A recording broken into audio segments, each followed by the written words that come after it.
성경 말씀은 시편 39편입니다. 시편 39편을 봉독하겠습니다.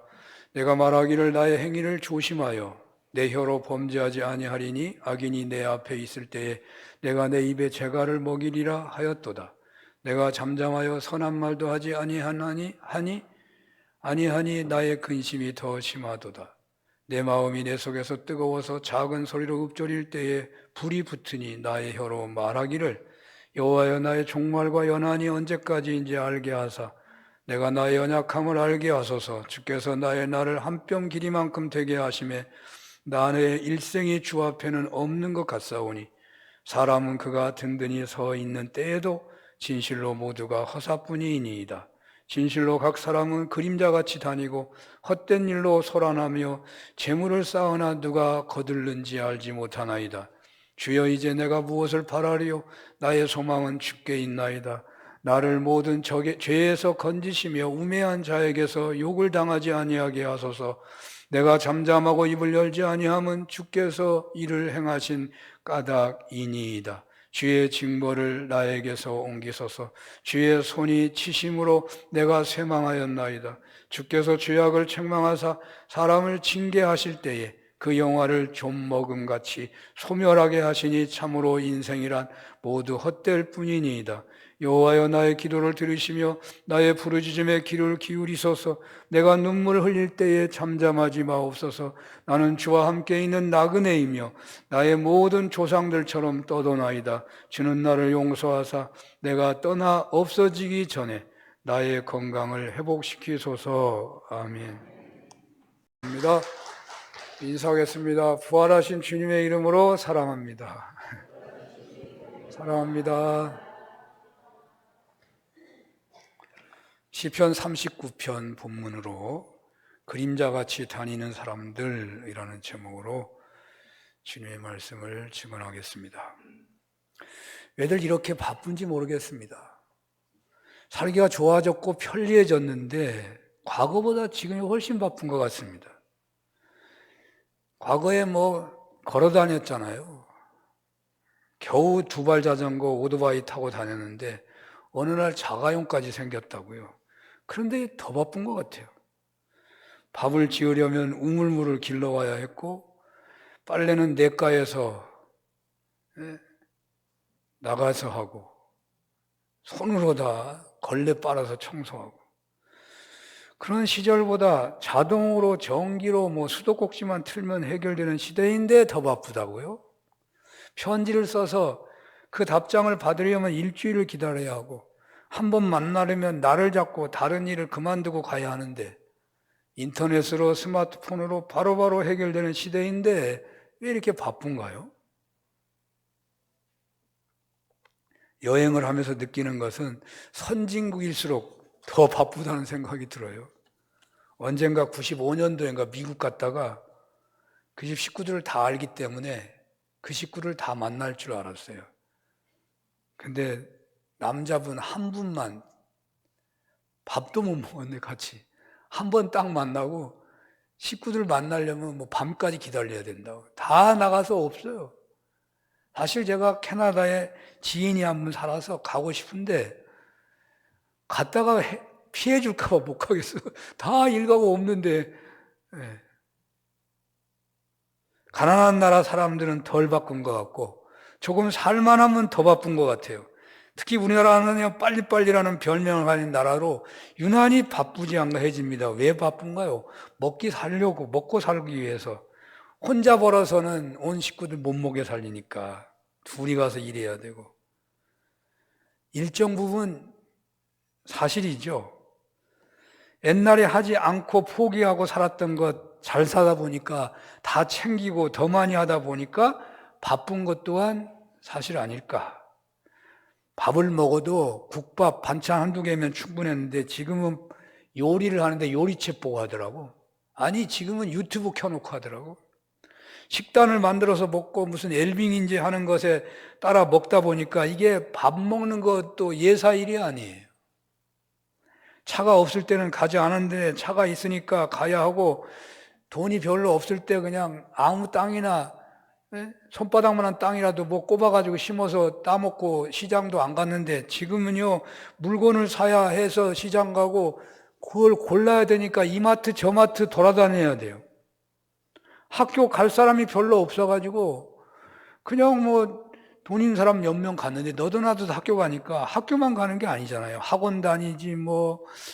옛날에 윷놀이 정도 하나 불장난하는 게 놀이의 전부였는데 골프다 뭐 축구다 뭐 수영이다 등산이다 운동도 많고 가족 잔치 뭐 언제 하나요?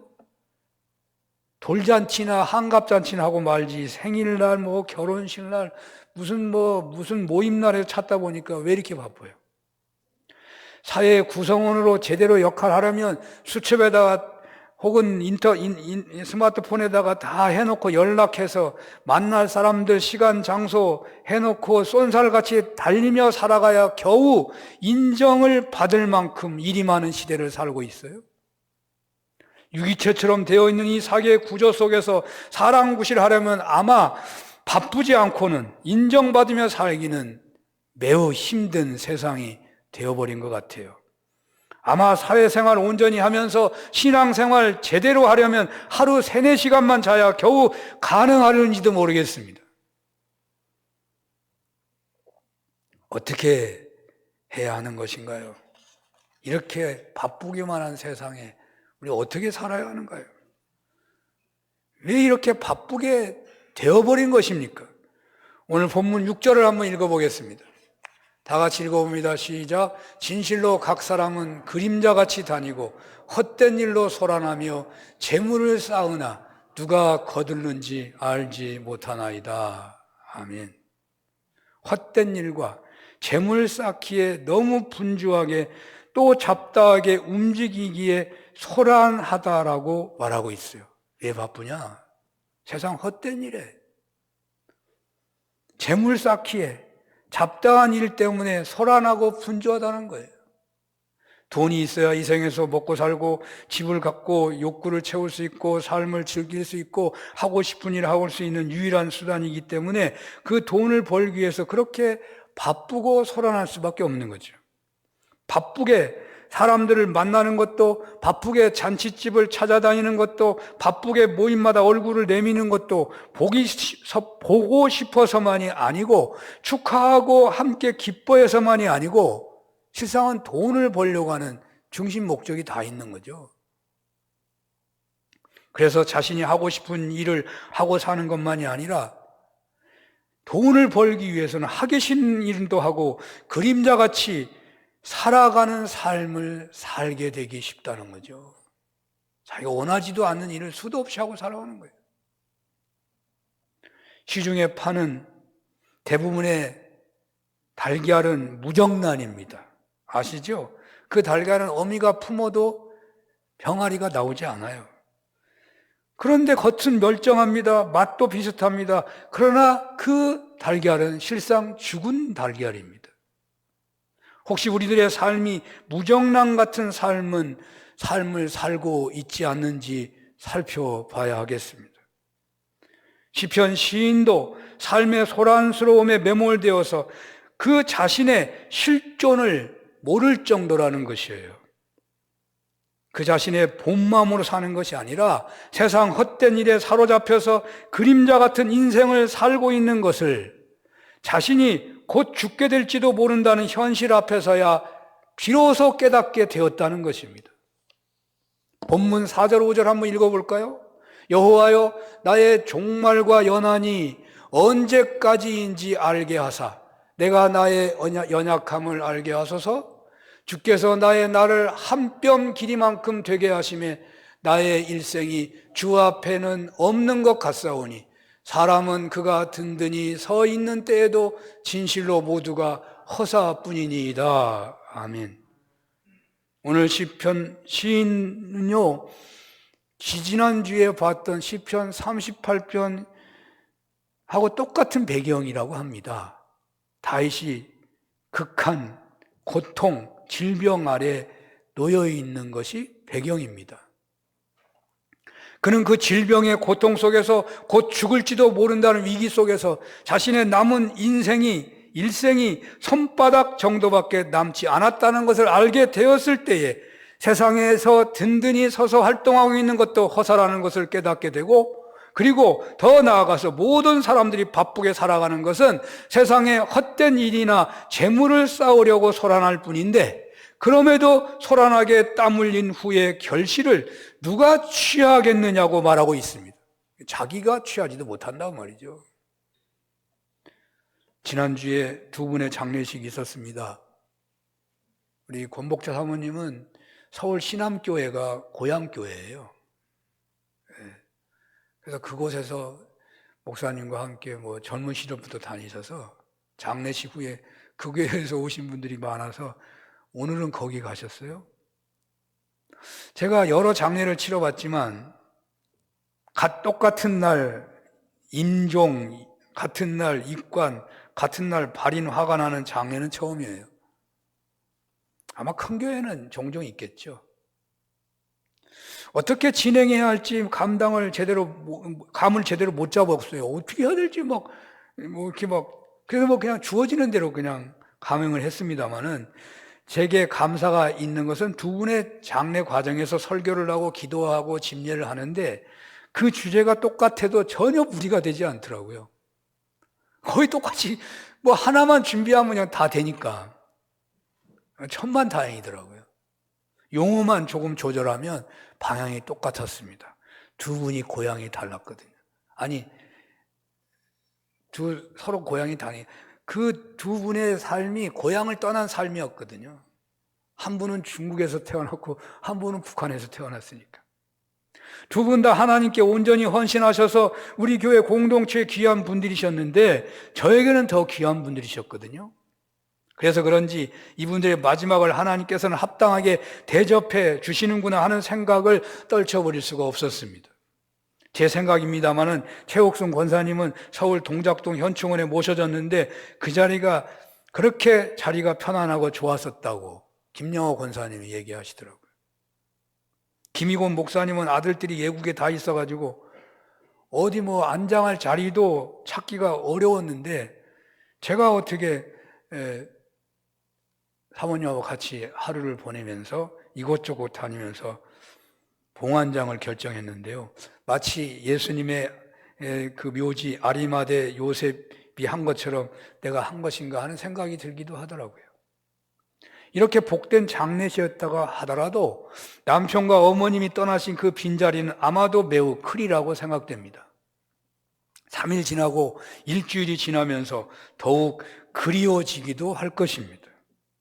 물론 제가 사무제를 했더라면 분명 이런 내용으로 설교했을 겁니다.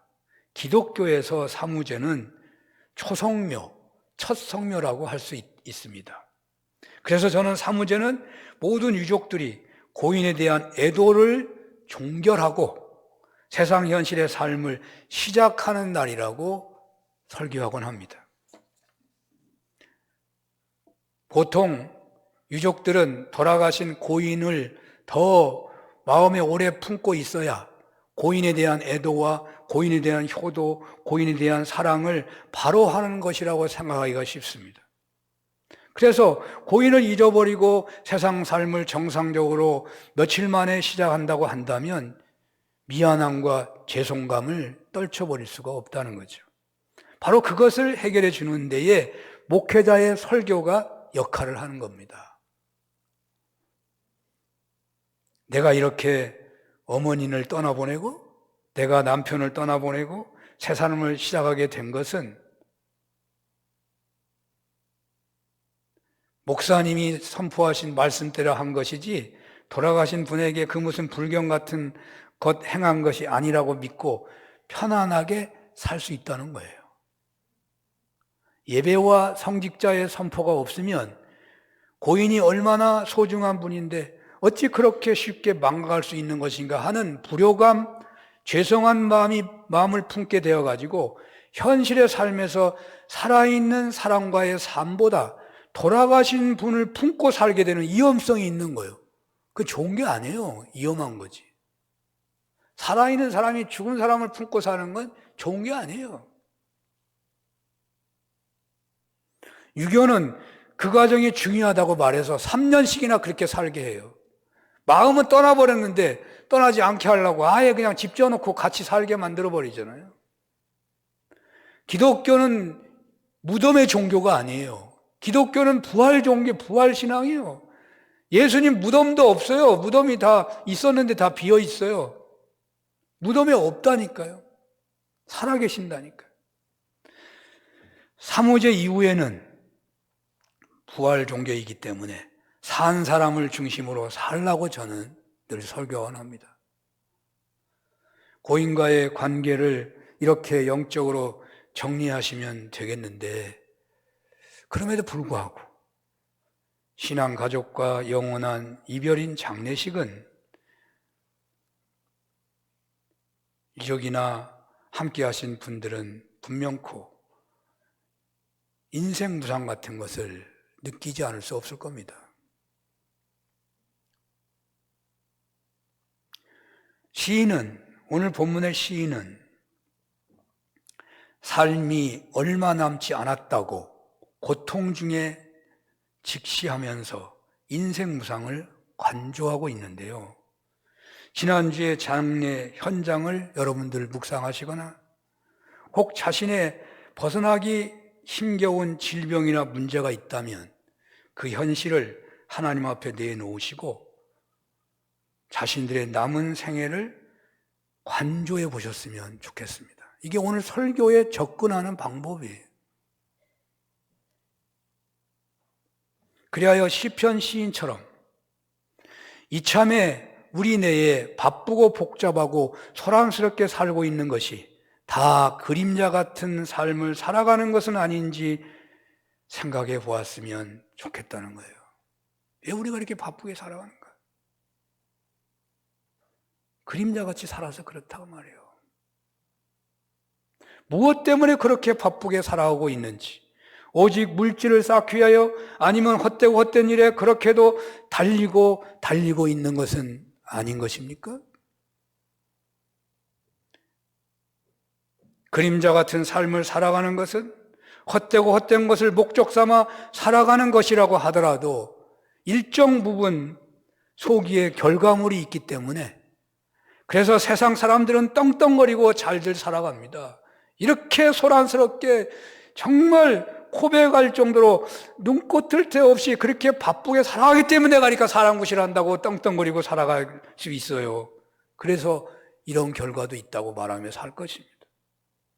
그러나 하나님께서 한번 징계의 손을 드시기만 하시면 그 영화는 순식간에 소멸해 버린다고 시편 시인은 말합니다. 결국 그 사람은 허사를 도모한 꼴이 된다는 것입니다. 11절을 볼까요? 주께서 죄악을 책망하사 사람을 징계하실 때에 그 영화를 종먹음같이 소멸하게 하시니 참으로 인생이란 모두 헛될 뿐이니이다. 하나님의 징계는 참으로 무서운 것입니다. 그렇게 건강하게 살았던 사람이 암 선고를 받고는 순식간에 사그러지듯이 운명하는 경우를 보았을 것입니다. 고인이 되신 두 분께서는 좀 편찮으신 기간들이 있었습니다. 하나님 앞에서 의인은 하나도 없기 때문에 그 편찮으신 기간이 하나님의 징계일 수도 있습니다. 그러나 하나님의 징계는 하나님이 사랑하시는 자녀에게 주시는 거예요. 하나님께서 버린 악인들은 하나님께서 그 징계를 마지막 심판 때까지 보류하시는 경우가 많아요. 그래서 악인들은 잘 나가다가 순식간에 망해버려요. 그게 악인들의 결말이 늘 그래요. 그러나 하나님이 있는 사람들은 그렇게 망하면 안 되기 때문에 징계가 늘 있어요. 하나님께서 버린 악인들은 하나님께서 그 징계를 마지막 때까지 보류하셨다가 행하시곤 한다고요. 하나님은 사랑하는 자녀를 징계하십니다. 그러므로 우리의 질병의 고난이나 기타 고난에 처하게 된 경우가 있다면 이제부터는 껍데기 인생을 청산하고 알맹이 인생을 살아야 되겠다. 이제는 그림자 같은 삶을 던져버리고 내 신앙의 본질에 합당하게 내가 살아야 되겠다. 그렇게 하나님 앞에 부르짖고 매달리는 것이 신앙의 바른 태도라는 거예요. 이런 부르짖음에 대한 응답과 깨달음이라고 할 수 있는 고백이 오늘 본문 7절에 나옵니다. 7절을 봅니다. 주여 이제 내가 무엇을 바라리요? 나의 소망은 주께 있나이다. 주여 이제 깨달았어요. 껍데기 같은 인생 산 것을 알고서 부르짖어 기도하면서 내가 이제 그림자 인생을 안 살고 내 본질에 내 신앙 고백에 합당하게 살겠다고 부르짖어 기도하니까 하나님께서 깨달음을 주셨는데 어떤 깨달음을 주셨느냐? 주여 이제 내가 무엇을 바라리요? 나의 소망은 주께 있나이다. 그렇습니다. 그렇게 세상에서 분유하게 소란스럽게 산 것은 그렇게 세상에서 자신의 실존을 망각하고 예수님을 영접하여 거듭난 새 사람으로 옷 입은 신앙 실존을 망각하고 그림자같이 산 것은 오직 소망이 세상에 있었기 때문이었을 것입니다. 세상 물질에, 세상 명예에, 세상 향락에, 세상 권세에 눈이 멀었기 때문 아니겠습니까? 이 시간 시인은 자신이 그동안 그림자같이 살아온 것을 절절하게 깨달으면서 그렇게 소란스럽게 분유하게 살아온 대가로 얻은 것이 그 명예, 권세, 재물을 쌓았다고 하더라도 자신의 날이 한 뼘 길이만큼 된 시점에서 보니 다 허사가 된다는 것을 피부로 직접적으로 느끼게 되었다는 거예요. 그리하여 비로소 인생들의 최고의 소망은 오직 하나님께만 있다는 것입니다. 그렇습니다. 우리 신앙인이 이 땅에서 피치 못하여 요란스럽게 산다고 하더라도 뜻있는 삶을 살고자 한다면, 헛된 삶이 아니라 주님께 영광된 보람된 인생을 살고자 한다면 언제나 궁극적 소망은 하나님께 있어야 돼요. 우리가 무엇을 바라야 하겠습니까? 우리의 소원이 무엇이어야 하겠습니까? 오늘 시편 시인은 나의 소망은 주께 있다고 고백합니다. 나의 소망은, 나의 삶의 동력은 세상의 헛된 것에 있지 않고 하나님께만, 하나님의 나라에만, 하나님께 영광을 돌리는 데만 있다고 노래하고 있는 것입니다. 이런 은혜가 여러분들에게도 있으셨으면 좋겠습니다. 오늘 말씀의 두 번째 주님의 뜻을 찾기 위해서 본문 9절을 읽어보겠습니다. 시작. 내가 잠잠하고 입을 열지 아니함은 주께서 이를 행하신 까닭이니이다. 아멘. 다윗은 자신이 겪고 있는 현실에서 이제 잠잠하고 입을 열지 아니하게 되었다고. 왜? 주께서 이를 행하셨기 때문이라고. 찬양 대 찬양이 오늘은 설교하고 딱 맞네요. 주님이 옳기 때문에 나는 이제 잠잠하다고. 그 말입니다. 여기서 그가 침묵하고 있는 것은 자신의 삶 가운데서 일어나는 모든 일이 하나님의 섭리 가운데 이루어진다는 것을 깨달았다는 거예요. 자기가 지금 원수 앞에서 자신을 그렇게 괴롭힌 자에게도 한마디 말도 못하고 있는, 그리고 말을 하려고 해도 말이 안 나와. 너무 힘들어가지고.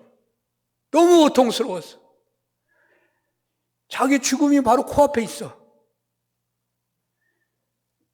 그 현실이, 그것 때문에 원망할 사람도 많고 불평불만한 사람도 많고 그냥 막 일을 갈 만한 사람도 많은 데인데 불구하고, 그런데 은혜를 받으니까 그 모든 게 하나님 하신 거라네. 하나님 하신 거라고. 그렇게 되니까 할 말이 없다 이 말이에요. 할 말이. 욥이 얼마나 할 말이 많았습니까? 하나님 이럴 수가 있습니까? 하나님의 딱 임재하시니까 욥이 할 말이 없는 거예요. 저는 지난 두 분의 장례식 중에 이런 말씀을 전한 기억이 있습니다. 내가 살아있는 것이 너희에게 유익하니라. 또 하나는 내가 너희를 떠나는 것이 너희에게 유익하니라. 고인과 유족 사이에 이 두 가지는 긴장 관계입니다. 10년, 20년 아파 계시면요, 빨리 떠나는 게 유익하다고 생각하지 않겠어요? 근데 금방 돌아가시면 어떻게 돼요? 함께 있는 게 유익하다고 하겠죠. 인간이 얼마나 간사한지 몰라요. 간사한 인간은 환경에 따라 말이 달라질 것입니다. 그러나 분명한 것은 하나님께서 하신 일이니 선한 일이요 아멘 해야 한다는 것입니다. 그래서 큰 짐이 되고 너무너무 힘든 과정이었어도 그날까지 살아 계셨음이 유익했다고, 그래서 감사하다고 고백하고, 막상 떠나시니 섭섭하고 절망일 수 있으나 떠나가심이 유익하다고 믿고 아멘 해야 한다는 거예요.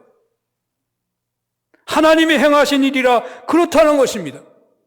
그렇습니다. 다윗은 자기에 일어난 모든 일, 고난, 슬픔, 실패까지도 자신을 온전케 하고 유익하게 하시려는 하나님의 선하신 섭리의 결과로 인정하게 하였기에 마음의 불평이나 분노를 가라앉히고 잠잠히 아멘할 수, 침묵할 수 있었다는 것입니다. 그렇습니다. 예수님 영접하여 성도된 분들에게는 해석이 되지 않은 어떤 고난, 슬픔, 죽음, 실패, 기타 어떤 것이라도 성도에게 일어난 일은 하나님이 행하신 일이요, 그래서 선한 일이라는 것입니다. 그래서 침묵하며 아멘하며 하나님 품에서 안식을 얻는 거예요. 어떤 억울한 일, 어떤 심각한 공격 앞에서, 누군가의 방해 앞에서 극심한 환난에 있다고 하더라도 하나님이 행하신 일이고, 그래서 선한 일이라고 아멘할 때 안식을 얻게 되고, 그리고 그 환난을 넘어서는 발을 내딜 수가 있는 겁니다. 이제 오늘 본문 세 번째, 주님의 뜻을 생각해 봅니다. 신앙인이 분화비가 불꽃에 날아드는 것처럼 세상 가치관에 따라 산다는 것은 자신의 신앙 실존을 망각한 그림자같이 살아가는 삶이 되는 것이고, 그래서 그 모든 분요함의 결과가 헛될 뿐이니 오직 하나님께 소망을 두어야 하며, 그리고 세상에서 겪게 되는 고난, 슬픔, 실패와 같은 현실에도 불평, 불만만의 삶이 아니라 그 징계 같은 현실에서 하나님이 자신에게 행하신 선한 일임을 믿고 하나님께 아멘하며 하나님 앞에서 평안함을 누리게 되기를 바라며, 그렇게 되었을 때 이제 시인은 뭐라고 노래하냐면요, 나는 이제 이 땅에서 주님과 함께 나그네로 살아가겠다고 고백하는 것입니다. 12절을 읽어볼까요? 여호와여 나의 기도를 들으시며 나의 부르짖음에 귀를 기울이소서. 내가 눈물을 흘릴 때에 잠잠하지 마옵소서. 나는 주와 함께 있는 나그네이며 나의 모든 조상들처럼 떠도나이다. 아멘. 그리고 자기 병 낫게 해달라고 용서해 주시고, 그게 마지막 얘기예요. 오늘 시편 시인이 처한 현실은 보통 상상할 수 있는 고난의 자리가 아닙니다. 앞에서 시인이 고백한 것처럼 자신의 원수 앞에서 입에 재갈이 취해져 있다고, 말이라도 욕이라도 하고 소리라도 쳐봐야 분이 풀리는데 말을 못하게 돼버렸어요. 자기 형편이 너무 안 좋으니까 원수 앞에도 말을 못한다는 말이에요. 그래서 침묵할 수밖에 없어. 그 고통이 심하고, 그러한데 자신의 마음속이 뜨거워져가지고 토해지는 말이 있는데, 여호와여 나의 종말과 연한이 언제까지인지 알게 하시고, 이게 내가 언제까지 사는지 알게 해달라고. 그래서 깨달았는데 나의 날이 한 뼘 길이만큼 되었으니, 진실로 깨닫게 되는 것은 사람들이 소란스럽게 행하는 것이 다 그림자같이 헛된 일에 빠져 있다는 것을 알게 되었다며, 그 고통스럽고 죽기 직전 같은 현장에서 자신의 소망을 오직 하나님뿐이라고 읊조린다는 것입니다. 그 눈으로 세상을 보니 사람들이 사람으로 보이지 않고 그림자로 살아가고 있다며, 그 사람들이 그렇게 헛된 일로 소란스럽게 살고 있다는 것을 말하면서 나도 그렇게 살았다고 고백하고 있는 거예요. 실제는 없고 그림자로 껍데기로 살기 때문에 진정한 만족이 없어서 더욱더 쾌락으로, 물질력으로, 권력력으로 빠져들어가는 것이 세상 현실 아닙니까? 세상 욕망, 헛되고 헛된 것에 중독된 삶에서 어떻게 자유할 수 있겠습니까? 예수님은 진리가 너희를 자유케 한다고 그랬어요. 우리가 이 세상의 그림자 같은 삶에서 벗어날 길이 없어요. 진리를 붙잡아야만 벗어날 수 있어요. 그 진리가 무엇입니까? 오직 하나님만을 바라보라고, 오직 하나님 영광만을 위해서 살라고, 인생의 허무함은 하나님께 나와야만 해결될 수 있다는 것이 시인의 노래입니다. 유한한 인생도 무한한 것을 덧입으면 무한한 존재가 되기 때문에 허무함을 극복할 수 있는 것입니다. 유한한 인생을 살아가는 우리는 그래서 오늘 성경에 나오는 시인처럼 주님께로 나아가야 하는 것이죠. 그리고 이제 어떤 고난의 현실이라도 받아들여야 합니다. 언제나 성도에게 일어난 일은 하나님의 선하신 손길이라는 것을 성도는 믿어야 하는 것이에요. 그리하여 변함없이 어떤 자리에서든지 오직 하나님만을 바라보는 것이죠. 그리고 그 치명적인 문제라도 절망하지 말고 그 문제의 현장에서 그 문제 해결되기를 부르짖어 기도하는 중에 주님과 함께 나그네로 살아가라는 말이에요. 우리가 절망스러운 그 극한 고난의 현장에서 은혜를 받았어요. 하나님 앞에 부르짖어 기도해서 정말 내가 나그네로 살았다는 걸 알게 됐어요. 하나님은 바라라는 걸 알게 됐어요. 깨달았어요. 내가 지금 이렇게 된 것도 다 하나님의 선하신 뜻이라는 걸 알게 되었어요. 그래서 이제 편안함을 누려요. 그러나 은혜 받았다고 해서 그의 그 아픈 현실이, 그의 그 문제가 해결된 게 아니에요. 그대로 있는 거예요. 은혜는 받았어요. 어떻게 해야 돼요? 오늘 시인은 하나님께 부르짖어 기도한대요. 그런데 과거에는 이 문제가 해결되면 내가 뭘 하겠습니다. 내가 내 영광을 위해서 뭘 하겠습니다. 더 큰 일을 하겠습니다. 이제 시인은 어떻게 돼요? 내가 이 문제가 해결되면 나는 주님과 동행하며 나그네로 살겠습니다. 이렇게 변했다는 거예요. 그림자 같은 삶을 청산하고 이제 내가 이 문제가 해결되면 주님과 동행하는 나그네로 살겠습니다. 고향이 다른 삶을 살겠습니다. 이제 이 문제가 해결되면 내가 이 과정에서 성공하면 내가 이 과정에서 풍성한 성과를 내면 나는 이제 하나님 사랑, 이웃 사랑, 세상 섬김으로 살겠습니다. 내가 이 과정에서 성공한다면 내가 이 문제를 넘어선다면 이제 나는 하나님 나라를 누리고 나누고 전하며 살겠습니다. 내 그림자 같은 삶을 살지 않고 내 욕망을 위해 살지 않고 하나님 나라를 위해서 살겠다 그 말이에요. 여러분들에게 이런 은혜가 있으시기를 축원합니다. 기도하겠습니다. 하나님 아버지, 우리의 삶이 너무너무 분유한데 하나님 우리는 하나님 없이 껍데기 인생처럼 그림자처럼 살아오지는 않았는지를 성찰하는 은혜가 있게 하여 주옵소서. 오 하나님, 이제 헛되고 헛된 것에 매여 사는 것이 아니라 하나님 아버지시여, 땅에 살지만 하늘과 잇대어 살아가는 저희들 되게 하시되 하나님 문제 해결 또한 우리에게 놓여있는 과제를 넘어설 때마다 우리의 소원은 주님과 동행하는 나그네로 살겠습니다. 주님께 쓰임받는 삶을 살겠습니다. 시인의 고백이 저희들의 고백 되게 하여 주시옵소서. 예수님 이름으로 기도합니다. 아멘.